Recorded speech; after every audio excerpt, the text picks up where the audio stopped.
Kazantzakis, que será moderada por la profesora Elena Segoviano. Estarán participando Mauro Rivera y Ani Papavasiliotis.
Bosquejos a la obra de Nikos Kazantzakis.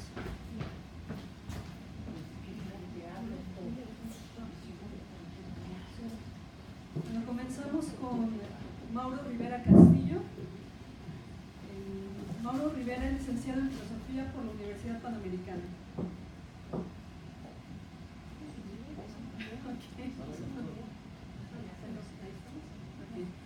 Mauro Rivera Castillo, licenciado en Filosofía por la Universidad Panamericana. Tiene también una maestría en Ciencias de las Religiones con especialidad en Filosofía de la Religión en la Universidad Complutense de Madrid. También en esta casa de estudios ha realizado una maestría en Pedagogía y actualmente concluye su tesis doctoral en torno a la noción del mal en la ascética de Nikos Kazantzakis. Todos estos estudios los ha realizado con diversas becas por parte de la SEP, del FONCA, CONACYT y del Ministerio de Educación de la República Helénica. Se especializa en el pensamiento filosófico de Nikos Kazantzakis, en particular en torno a su filosofía de la religión, por lo que ha participado en diversos congresos a nivel nacional e internacional. Recientemente, además, ha concluido la traducción del libro Amanece del autor en cuestión. A la fecha es presidente de la sección México de la Sociedad Internacional Amigos de Nikos Kazantzakis, un organismo sin fines de lucro dedicado a la promoción de su cultura y en general de la cultura helénica. Bienvenido, Mauro. Muchas gracias.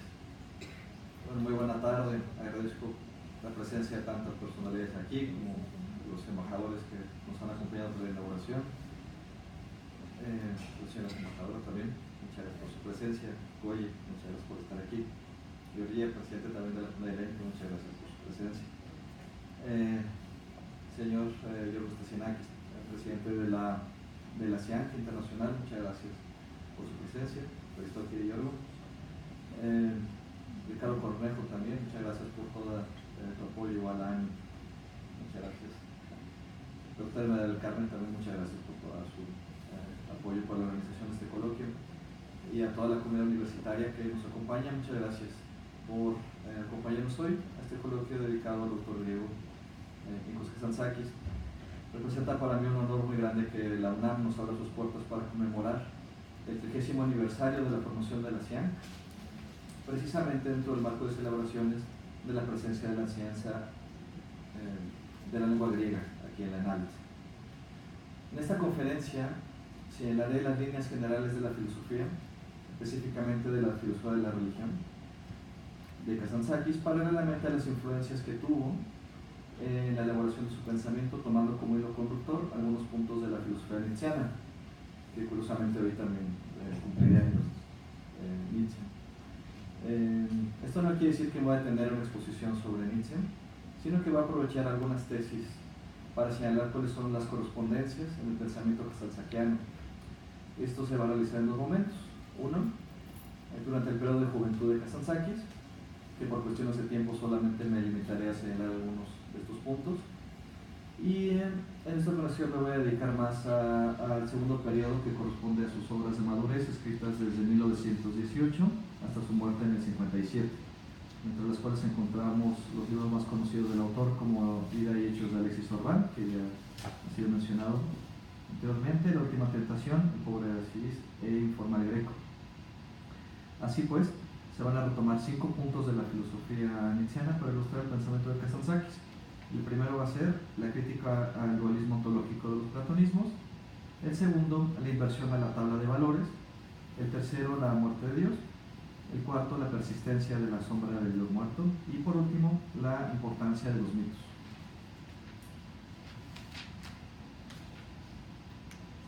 Voy a dejar por ahí una tabla, una parte de atrás para que sea más fácil seguir los puntos. Sobre la crítica, sobre el primer punto, que será la crítica al dualismo ontológico de los platonismos de Nietzsche, entendemos a grandes rasgos la confrontación de dos mundos. El primero de ellos, el mundo de las ideas, este mundo ulterior perfecto del platonismo, que será asimilado por el cristianismo como el mundo de la eternidad. El segundo, por otro lado, sería el mundo sensible, el tangible, el mundo imperfecto, donde todo se corrompe, donde también todos los seres vivos mueren. Esta esperanza del mundo ideal sin sustento en el mundo real es uno de los mayores disgustos de Kazantzakis durante su juventud, dado que asimilar en Nietzsche que el origen de la moral cristiana, según la cual se promueve la limitación de los impulsos naturales para alcanzar el llamado mundo verdadero, y que ha dado sustento al segundo punto de esta exposición, que es la inversión de la tabla de valores.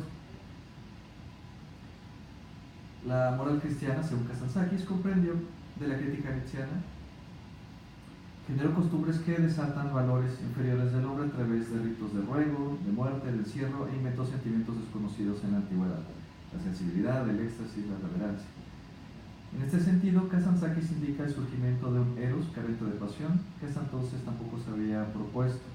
Se trata de un eros que provenía de la necesidad del hombre por revelar sus sentimientos a alguien más, y que lo volvió incapaz de estar solo, obligando así al hombre a buscar siempre alguna compañía en la cual satisfacer esta nueva carencia de empatía. Como siguiente punto, la declaración de la muerte de Dios tenía inicio un trasfondo moral, pues consideraba que la negación del sustento último del cristianismo devendría en la caída del edificio entero, es decir, que la moral cristiana no se sustenta en sí misma sin su teología. Así lo expresó en el ocaso de los ídolos Nietzsche, criticando una corriente del moralismo inglés que pretendía conservar la moral del cristianismo sin su sustento divino. Así pues, en esta consideración de la divinidad como artificio que invierte la relación creativa entre Dios y los hombres, es interpretada desde una perspectiva colectiva en la disertación doctoral de Kazantzakis. Sostuvo, apoyado en Nietzsche, que este proceso se encuentra subordinado a la vigorosidad del pueblo que lo crea. Si un pueblo es fuerte, sus dioses también lo serán. O por el contrario, si son débiles, su decadencia generará en dioses también compasivos. Y así, los dioses creados a imagen y semejanza de sus pueblos los acompañan con una fuerza paralela a sus manías. Ahora bien, la asimilación de la muerte de los dioses no es inmediata. Según algunos pensadores, pueden pasar siglos o incluso milenios para que un dios deje de tener la influencia entre los pueblos. Escribía Nietzsche entre sus anotaciones de la Bella Ciencia lo siguiente, cito: después de muerto Buda, su sombra, enorme y espantosa, siguió proyectándose durante siglos en una cueva. Dios ha muerto, pero los hombres son de tal naturaleza que tal vez durante milenios habrá cuevas donde seguirán proyectándose su sombra. Y respecto a nosotros, habremos de vencer también su sombra. Fin de cita. Para Kazantzakis, durante su juventud denunció que los valores cristianos afectaban a las personas con una voluntad de poder fuerte, quienes eran expuestos a un desgarramiento al ver reducidas o incluso nullificadas sus grandes potencias por el conflicto entre constitución moral y la imposición de una cultura débil. Los espíritus fuertes, consideraban, habían entrado en una aporía en la cual les era imposible salir. Si por un lado se dejan llevar por la voluntad general de los débiles, la represión de sus pasiones incontenibles les encerraría en la miseria, y si por el otro lado optan por imponer su voluntad a la presión social, temían por la desdicha. Así es como Kazantzakis llegó a elucidar la concepción de la enfermedad del siglo, que implicaba una relación mortal con la vida, cuando idealmente, como acontecía durante el periodo de inocencia, el hombre debía tener una relación erótica con ella, pues de lo contrario, solo en ella los espíritus fuertes encontraban la muerte, vistas por los espíritus enfermos como el gran consuelo. Ahora bien, el único punto sobre el cual Kazantzakis coincidirá con Nietzsche a lo largo de toda su vida será la importancia de renovar el mito como el mejor vehículo para la exposición y transmisión de sus ideas. Por esta relación se retomará este tema al final de esta conferencia. Baste por ahora con indicar que Kazantzakis concluyó su obra Comedia en la búsqueda de una nueva religión, esto es, en un sistema de mitos que fuera útil para los hombres de su tiempo. Una década después, en la cual Kazantzakis no escribió mayor cosa, comenzó a dar respuesta a las incógnitas que había dejado años atrás. Así es como en esta ponencia quiero presentar los 5 ejes de la filosofía de Kazantzakis que corresponden a la regulación de cada uno de estos puntos tratados anteriormente. El primero de estos es que en vez de criticar el dualismo ontológico de los platonismos durante el periodo de madurez, Kazantzakis lo va a promover, pero no será al modo de los platonismos, sino que dividirá el mundo sensible en dos: el mundo de la inspiración y el mundo de la acción. El mundo de la inspiración lo expone a su vez a través de dos categorías: el grito y la ensoñación. El grito, a su vez, en griego, Kazantzakis lo desarrolla en la obra ascética con 4 posibles niveles de inspiración: el yo, la raza, la humanidad y el mundo. En el primero de ellos, el yo, tiene como representante máximo a Alexis Orbán. Se trata como la inspiración del hombre por cumplir sus propios impulsos a nivel máximo. Como bien podemos recordar, tanto en esta obra como en la película que se realizó, Orbán era un hombre que encontraba el máximo gozo en el baile y en tocar el buzuki. No entendía las teorías escritas en libros, sino aquellas de la experiencia propia, como aquellas que le dejaron cicatrices por matar turcos y que terminaron por desearle que al final no existen ni los griegos ni los turcos, sino solamente los seres humanos. Y ahí cito un pasaje de este libro. Momento hubo en que solía decir: este es turco, este otro búlgaro, el de aquí griego. Yo cometí en aras de la patria hazañas que te pondrán los pelos de punta, patrón. Degollé, robé, incendié pueblos, violé mujeres, exterminé familias. ¿Por qué motivo? Por la sencilla razón de que eran búlgaros o turcos. ¡Qué asco! Vete al infierno, cerdo. Me digo a menudo a mí mismo reprochándome de todo aquello. Ahora en cambio solo digo: este es buena persona, el de más allá es un sinvergüenza. Así sea búlgaro o griego, ¿qué tanto me da? ¿Es bueno? ¿Es malo? Esto es lo único que me pregunto hoy en día. El segundo nivel de inspiración que encontró Kazantzakis está en la raza. Con esto, sin embargo, no se refiere literalmente a una cuestión racial, sino más bien a la afinidad que sentimos por alguien que ha realizado una lucha que nos inspira y del cual nos sentimos un llamado interior por continuar. En este nivel encontramos la mayoría de los personajes a los cuales dedicó sus obras, como Nicéforo Focas, Constantino Paleólogo, Capodistria, Teseo, Alejandro Magno y demás. El tercer nivel de inspiración es la humanidad. A diferencia del nivel de la raza, son pocos los personajes que alcanzan este nivel. Así encontramos particularmente a Manolius, en torno al cual se desarrolla la obra Cristo nuevamente crucificado. Por cierto, aquí nuestro amigo tendrá una conferencia más tarde al respecto. Describe en esta obra un paralelismo entre la pasión, la muerte y resurrección de Cristo que se desarrolla en un pueblo griego, para que nos hagamos una idea, algo así como lo que ocurre aquí en Iztapalapa, en ese pueblo de Estrella. Manolius, quien tendrá el personaje de Cristo, asume profundamente su papel y se inspira en Cristo para enfrentarse a quienes no permitían el asentamiento de un pueblo griego que había padecido la expulsión de sus tierras por los turcos. Aquí Manolius no realiza un acto por su pueblo, sino por la humanidad de otro pueblo que realiza una tierra, que necesitaba una tierra en donde asentarse. Como era de esperarse, sin embargo, el destino de Cristo y de Manolius se hace uno solo, y el primero revive su resurrección en el segundo. El último nivel de inspiración es el mundo. Aquí también son escasos los personajes de Kazantzakis que alcanzan este nivel más cercano a lo que él interpretaría como la santidad. El personaje por antonomasia es Francisco, el pobre de Asís. Y bueno, es bien sabido el amor que tenía Francisco no solo por los hombres, sino por todos los animales y las cosas de la naturaleza. En este nivel de inspiración supera el ámbito de interés del hombre, por sí mismo, por su raza, por su especie. Aquí se admira la naturaleza en sí mismo. Más adelante se verá cómo estos 4 niveles de inspiración pertenecientes a la categoría del grito serán el campo de acción donde Kazantzakis desarrollará una especie de teología muy particular. Por ahora basta considerar que Kazantzakis durante este periodo respetaba su influencia sobre los hombres para motivarlos a actuar los límites máximos. Encontró así un modo de inspirar, de encontrar esperanza ya no desde categorías supramundanas, sino del mundo mismo. Ese mundo que durante su juventud consideraba insuficiente frente a las promesas excelsas de un paraíso. Kazantzakis nos recordó de este modo que precisamente en la imperfección del mundo real radica la tarea de los seres humanos para mejorarlo. La belleza del mundo no está solamente en lo completo, sino también en lo incompleto, que se convierte en nuestro campo de acción, en nuestra responsabilidad. Ahora bien, sobre la segunda categoría del mundo de la inspiración, encontramos la ensoñación. Se trata de un lugar de duda, de titubeo, de la tentación del ser humano que se enfrenta a su responsabilidad y no se define aún a cumplirla. Kazantzakis lleva el mundo de la ensoñación al extremo, de modo que se convierte en un mundo ideal realizado en donde podemos ver las consecuencias de no cumplir con nuestro deber en alguno de los niveles apenas mencionados. Este es precisamente el tema de la última tentación. En esta obra llegaré una versión, tenemos una versión cinematográfica de la mano de Scorsese, que llevó con el nombre de la última tentación de Cristo. Aquí Kazantzakis es un ensayo sobre la ensoñación de Cristo, en el cual él, una vez que está en la cruz, se pregunta a su Dios por qué es que lo ha abandonado. Y en este breve instante de duda es que se presenta un ángel que lo baja de la cruz y que le indica que Dios tuvo compasión de él y bueno, que no lo iba a dejar morir.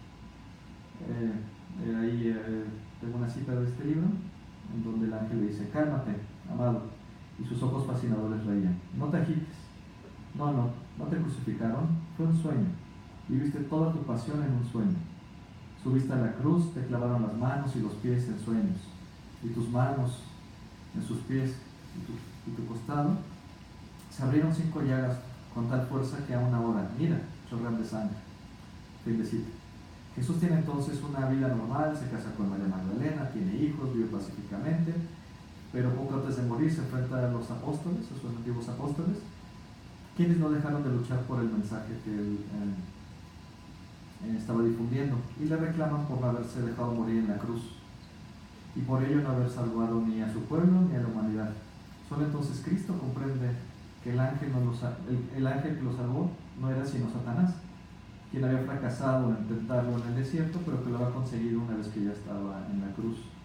Esa vida cómoda de dolor, esa vida cómoda sin dolor, sin hambre, sin sangre, esa era, dentro de las categorías de la misión de Cristo, eso era Satanás.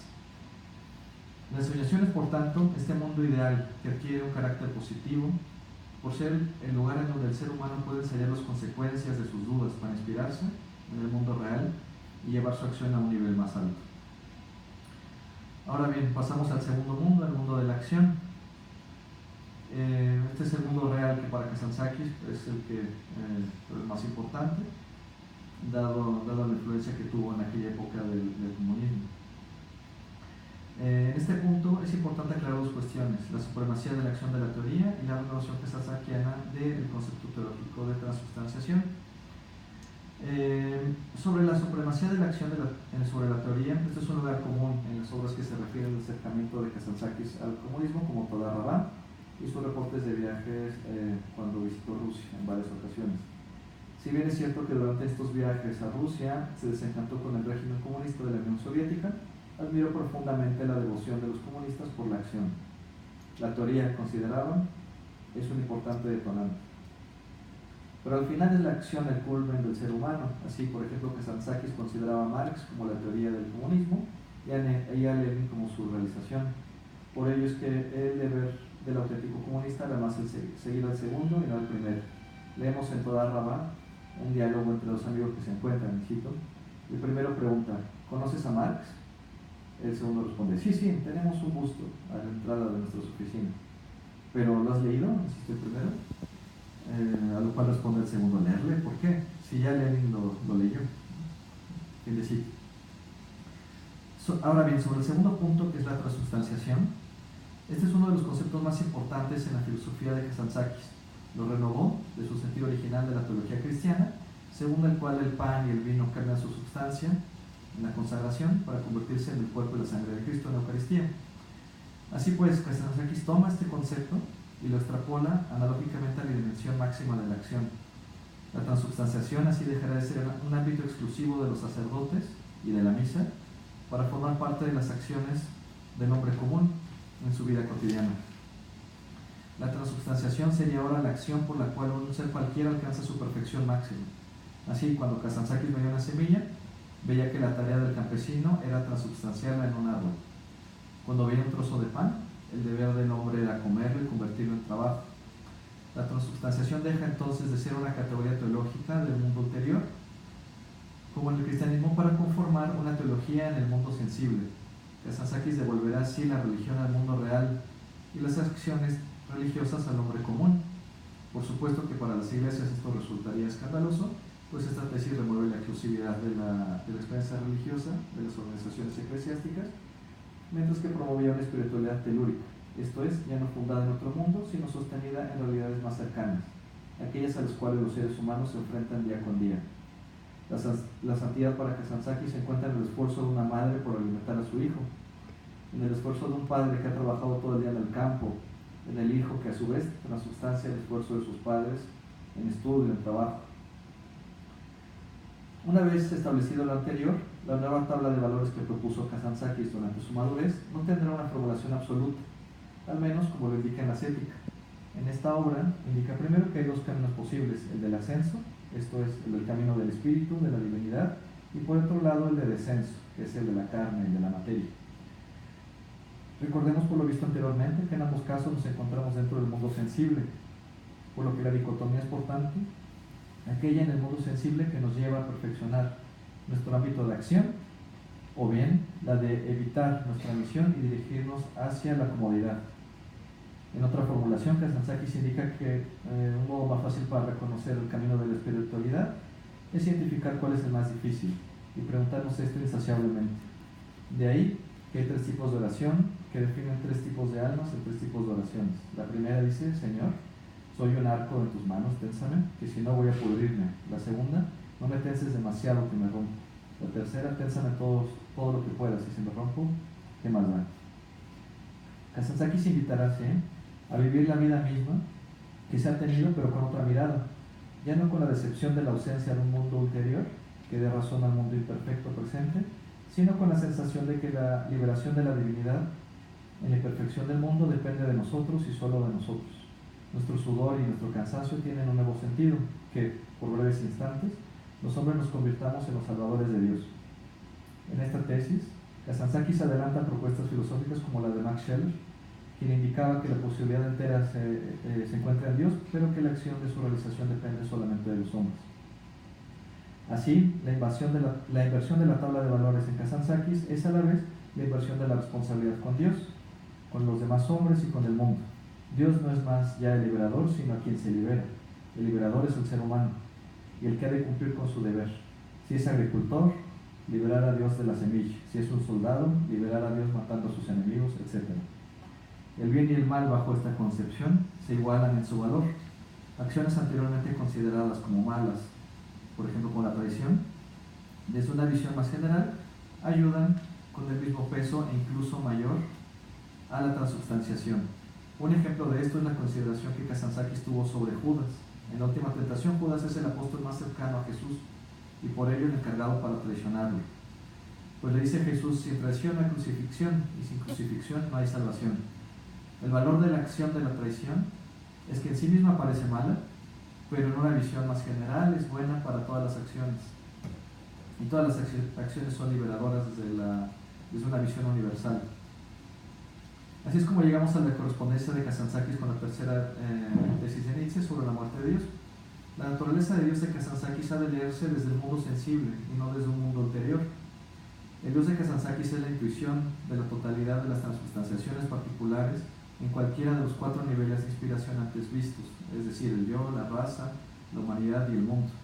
Por ello, en el nivel del yo, Sorba indica que Dios se enfada con los varones que no ceden ante la pasión de una mujer. Por ello también es que en el nivel de la raza, Dios se manifiesta en el esfuerzo del capitán Mijalis, que lucha contra un ejército de turcos cuando no tiene la mínima posibilidad de ganar y menos aún de salir vivo. Por ello es que también en el nivel de la humanidad, Dios por un instante es Manolios, cuando se sacrifica por un pueblo que ni siquiera es el suyo. Y también por ello es que en el nivel del mundo, cuando en el pobre de Asís pregunta al almendro que le hable sobre Dios, el almendro habla sobre Dios solamente con florecer. El Dios de Kazantzakis acontece, por tanto, en el instante de la transubstanciación. Acontece en el tiempo, en la historia, en la biología. El Dios de Kazantzakis es el sujeto de la historia y el objeto de la transubstanciación. la temporalidad y la situación de la divinidad en el mundo invitó a Kazantzakis a contemplar las tesis de las filosofías decimonónicas sobre la muerte de Dios con las tesis de Darwin sobre la evolución de las especies. La historia de las religiones es una historia de surgimiento y desaparición de innumerables divinidades que en su momento se consideraron vivas y acompañaron a sus pueblos durante su crecimiento y hundimiento. El caso del Dios cristiano es especial, pues desde el nacimiento y muerte de Cristo, al igual que en las especies animales, han surgido diversas teologías cristianas que se han confrontado, que se han unido y han generado los actuales cristianismos. Otras teologías no han tenido la misma suerte. Así pues, Dios es alentador en periodos de construcción, benevolente y misericordioso en los periodos de estabilidad, pero violento y estricto en los de destrucción. En los que son de transición, en cambio, adolece, y según Kazantzakis, depende de su pueblo para no desfallecer. Bajo esta línea, me parece, es que debemos de leer la Ascética, una obra escrita en la segunda mitad de los años 20. Este libro lleva por subtítulo Salvatores Dei, es decir, los salvadores de Dios. Incluye tesis filosóficas centrales de Kazantzakis, en los cuales basaría el resto de su obra literaria. Se trata pues de una obra que indica la dimensión general de su pensamiento, pero con la finalidad de exponerlo a las necesidades concretas de personas de su época. Si la leemos unidimensionalmente, será posible comprender su aportación concreta, que es la de presentar un método que fortalezca al espíritu frente a un periodo en el cual la idea de Dios sucumbe, con el deber explícito de rescatarla, dado que la divinidad es la dirección por excelencia de los esfuerzos individuales y colectivos del ser humano. Por ello es que bajo una dimensión particular de la evolución de la divinidad, es preciso comprender que sus rostros son tantos y tan cambiantes como las direcciones históricas y biográficas posibles. Por ello es que en la obra de Kazantzakis la divinidad conforma un espectro muy amplio de personajes, entre los cuales encontramos a un Dios obrero, cansado de tanto trabajar en la ascética, a Cristo como un joven negro que defiende las ideas del amor y de la paz frente al Odiseo, incluso como una estatua de Lenin que inspira a los comunistas a sacrificar su individualidad en favor de un gran sueño, un Toda Rabá, y a Dios como una búsqueda interminable para Francisco de Asís. La divinidad es y debe de estar, por tanto, a la medida de la solución de las necesidades que busque un individuo, un pueblo o la humanidad entera. Aunque esto implique, como en la ascética, el debilitarlo de un modo tal que exija la fuerza de todos los hombres para salvarlo. Ahora bien, sobre el cuarto punto, lo que Nietzsche comprendió como una época que inauguraba bajo la sombra de Dios muerto, lo que Kazantzakis durante su juventud comprendía como la enfermedad del siglo, durante su madurez vería una época en la cual un mundo de valores tradicionales no había desaparecido, pero otro no había surgido todavía. Sobre esta reflexión particular formuló una a nivel general, y es que la época en la que se encontraba es un periodo transicional. Se preguntó por cuáles eran los periodos que conformarían la historia. En la dramaturgia Cristo señala que son tres: la construcción, la destrucción y la transición. Y en cada uno de estos, las categorías teológicas, éticas, políticas, económicas y demás van conformando a las sociedades que se adecúen drásticamente hacia lo que garantice su propia conservación. Sobre el último punto, que es la renovación de los mitos, Kazantzakis conservó desde su juventud que cabe preguntarse para nosotros por qué es que Kazantzakis presentó su pensamiento de un modo literario y no filosófico. De haberlo hecho así, sus ideas serían más claras, estarían bajo argumentos, sería más fácil comprenderlas. Para responder esto, es preciso comprender el momento histórico en el cual vivió, el periodo de grandes guerras y de la propagación del comunismo. Y sobre estos segundos se admiró de cómo acontecía que un pueblo como el ruso pudiera tener una realización internacional de una ideología impulsada por el gran pueblo, esto es, por la clase obrera, y ya no por las clases altas económicas e incluso académicas. Así pues, para esta cuestión, nuevamente tendremos que recurrir a la noción de transubstanciación. Kazantzakis buscaba despertar e impulsar a sus lectores hacia su propuesta, esto es, la salvación de Dios, lo cual al final no sería otra cosa sino el máximo desarrollo de sus facultades que exprese su propia actividad del mejor modo posible. De este modo, la divinidad de cualquier texto solo se habrá de medir por su capacidad de afectar a sus lectores profundamente, precisamente como lo hacía entonces la literatura rusa. la cual era por su esencia revolucionaria.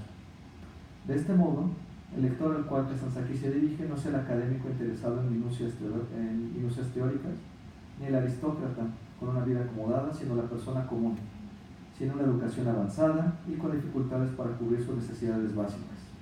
Por ello, su preferencia es por la literatura e incluso por la cinematografía, como medios para comunicar su pensamiento y promover la transubstanciación de las masas a modo de un grito. Kazantzakis pretendió con su obra reforzar o promover un sentido artificial a una persona o a un pueblo. La estética es la composición, aunque literaria, en la cual su teoría es más clara. Sin embargo, es en las dramaturgias y en las novelas que sus ideas están mejor redactadas para las grandes masas.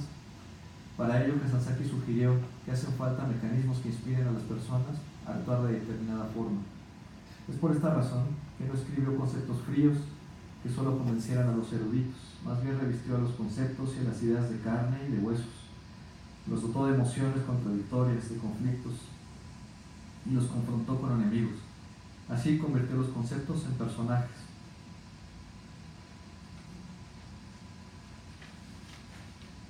Y ninguno de estos personajes será el superhombre que buscaba en su juventud. Ninguno de ellos define cuál es el catálogo de virtudes que triunfaría.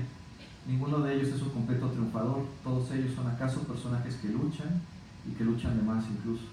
Son personajes que pelean en el mismo frente de la divinidad, como él la contemplaba, que se desgarran con ella, que mueren con ella. Kazantzakis escribió, pues, sobre personajes que llevan a los límites las capacidades de su cuerpo y a la inspiración de su alma, que mueren satisfechos en entregar un cuerpo destrozado, del cual apenas aprovechará la tierra.